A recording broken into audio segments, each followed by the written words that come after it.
Welcome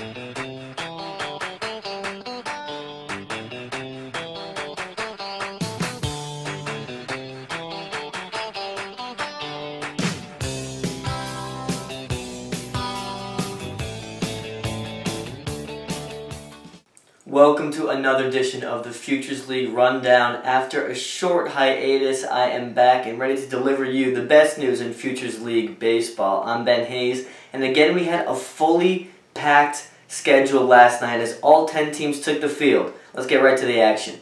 The first place Worcester Bravehearts led off the night, looking to improve on their 21-8 record as they hosted the 12-17 Torrington Titans, and that they would, winning a tight one here in Worcester 2-1. Here in the bottom of the 6th inning, New Haven's own Joe Keiko ropes a Nick Mondak changeup into right field to drive home Georgetown's Dante Riccardi, who scored both of Worcester's runs last night. That was Keiko's only hit of the night, but it was all the help that Frankie Moscatiello would need, as the right-hander from St. Thomas Aquinas continued his streak of dominance, striking out 7 and allowing no runs in his 6 innings of work, lowering his ERA to 1.08 on the season.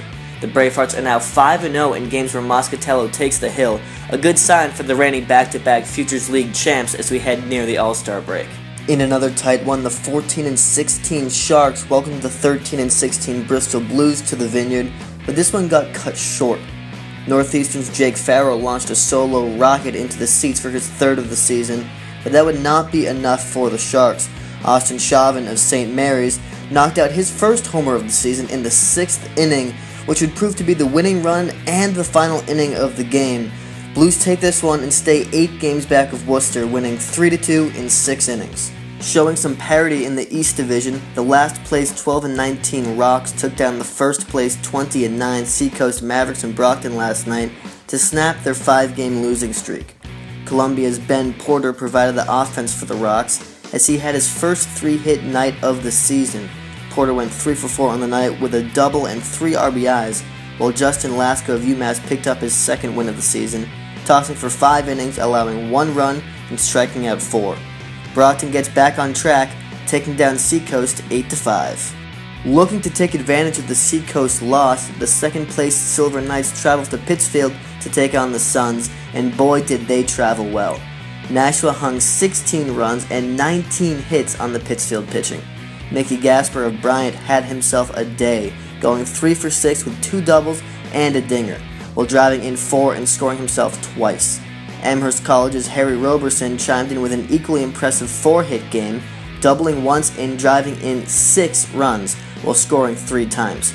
Keeping the ship steady for the Silver Knights was Taylor Doyle, as the righty from Plymouth State tossed for 7 innings, allowing 2 runs on just 4 hits and picking up the win.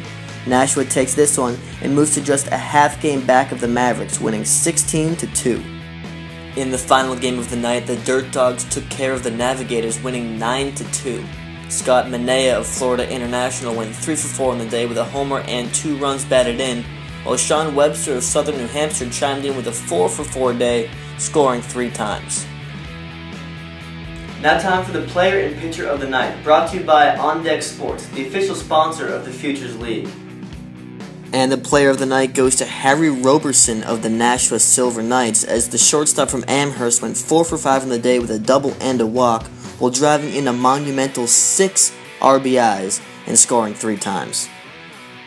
And just a week after winning Pitcher of the Month in June, the On Deck Sports Pitcher of the Night goes to Frank Moscatiello, as the starting pitcher of the Worcester Bravehearts went 6 innings strong, allowing 0 runs and 3 hits while striking out 7. Thanks for tuning in to another episode of the Futures League Rundown. Be sure to go out to a stadium closest to you to enjoy the Futures League in person, and also follow us on Twitter, Instagram, and Facebook.